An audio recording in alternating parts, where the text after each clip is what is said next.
ايه يا ابني؟ برضك لسه قاعد يا ابني. انت برضك النت وشغلك ده برضك يا ابني مش هتوصل، هتفضل تشتغل كتير ومش هتوصل.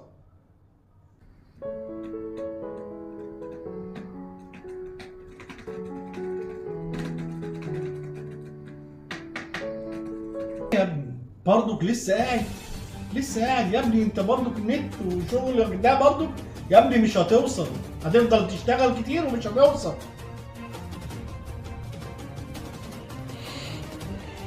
هو برضك انا مش عارف، قلت له هو ما بيسمعش كلامه، هو مش هيوصل، هو شاغل نفسه كده وخلاص يا بقى قابلني بقى لو وصل، بقى قابلني. لازم نكمل.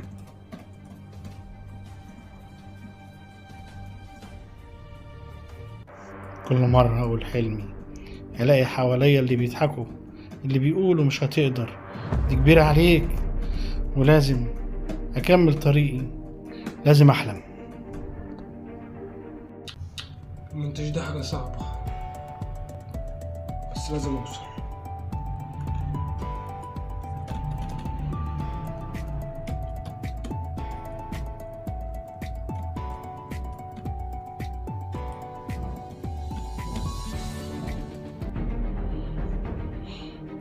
أنا كنت بشتغل في هدوء، بس كل حلمي ببنيه طوبة طوبة.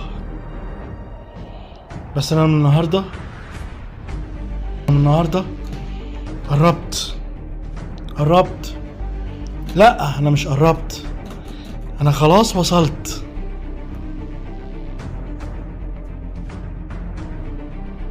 وائل، أيوه. تعالى. انت كنت بتقول مش هوصل. اتفرج. هنا ايه الحلاوة دي؟ ايوه كده الدنيا بدأت تزيد اهي، مشاهدين ومتابعين والدنيا حلوة. الله ينور، الله ينور. ايه الحلاوة دي؟ ايه الحلاوة دي الجمال. طول ما احلامك تطوعك كمل وامشي لقدام، مش نهاية الكون وقوعك، النهاية الحقيقية هي في الاستسلام. انت تقدر.